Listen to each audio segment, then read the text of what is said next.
Hey everyone, I'm going to do an Attack on Titan Before the Fall Volume 1 manga review. Now bear in mind I haven't actually gotten around to reading the actual Attack on Titan series. As a lot of people and some of you have said, this is indeed quite bloody and gory compared to what I know of Attack on Titan. In the Attack on Titan anime, everyone kind of knows what they're dealing with, so even though there are attacks and it's just, you know, terrifying, they've still got some sort of means to go against it. Where here, it's at a time where people were worshipping the Titans because, you know, they had nothing else to do.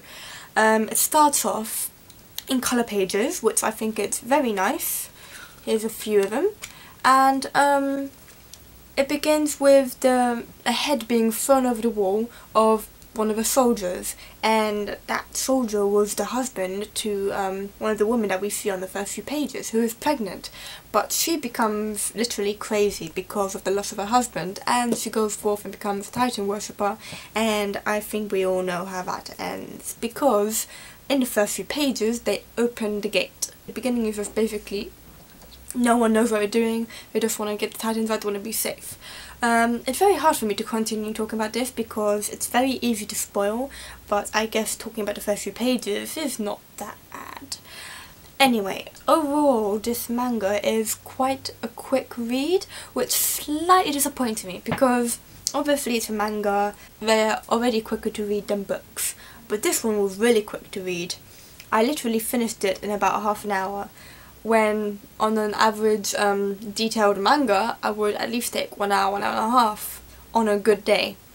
But this took me a good half an hour to read, unlike my other manga which I have reviewed in the past, which took me a few hours to get done. So continuing on, the story plot is basically about Kuklo, this guy here, who is he was in the main woman who was a worshipper and got eaten. When they vomit her out, they find out, oh, it's a shame, she's pregnant, she could have had a child. The thing is, the kid is still alive within her body and they managed to get it out. But because of that, they see it as the Titan's son, and so basically it gets treated like an animal.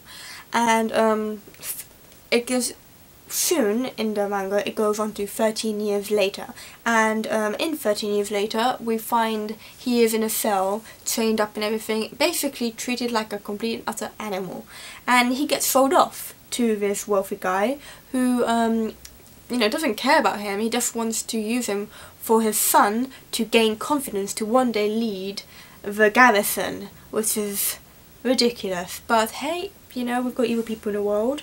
And yeah, he's basically beaten, you know, treated like scum.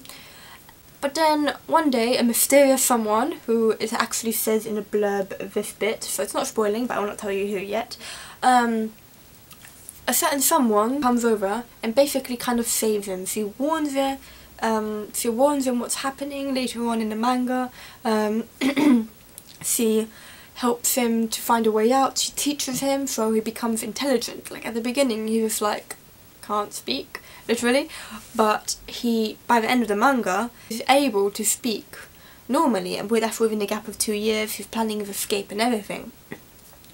The family who bought him, there's the main guy, and then obviously his son, who's going to become the leader, and then he has a sister who the father also wants to marry off. Basically the father's using everyone, you know. He's using the Kuklo for his son to rise up in confidence, he's using his daughter to remarry. It's quite ridiculous, but then the daughter somehow, she's one of those people who kind of wants to know what's on the outside. She's, I believe, arguably, you could put her on the same level as Eren in the original Attack on Titan series. She wants to know what's on the outside, but she kind of just gives up because she's so in the middle. She's in literally the central, where she only visits the outer wall once and she just wants to know what's on the outside, but she's just basically given up because arguably because she's a woman and she's getting remarried, you know, she wouldn't have much power to choose. But yeah, that's the rest for you to find out in the Attack on Titan manga. Overall I think it's a good read, disappointingly quick, but I guess you have to have more volumes on hand to start it properly. I mean, now I just want to read volume 2, but I will patiently wait for the book form to come out because I've actually bothered to get the book form. So yeah, then at the end of the manga, what it does, it gives like a prologue to Attack on Titan Before the Fall, which is basically what was serialized in the magazine to kind of advertise this manga. So the story is a bit different, but it gives it's like 7 pages or something like that of preview for what this would have been like. But then once it was accepted, they've altered it, so it's quite nice to see how it was really initially, and seeing all the different characters in different parts. But also they give a preview for Attack on Titan Junior High, which I'm personally not keen on. It's kind of some big comedy of Attack on Titan where they're all students and the Titans are basically kind of bullies or something like that. I don't know. And I don't know, it's meant to be funny, but I personally am not laughing. So I'll collect Attack on Titan, collect Attack on Titan Before the Fall, but Junior High, yeah, I'm not going to be collecting that. I mean, if you're into that kind of stuff, then go ahead, check it out. I mean, the first volume is like 300 pages long, so that's brilliant. But personally I wouldn't go into it, but hey, if you get this, the benefit is you get to read a little snippet of Junior High. So yes, that's basically it. Here's a good view of the cover and the back.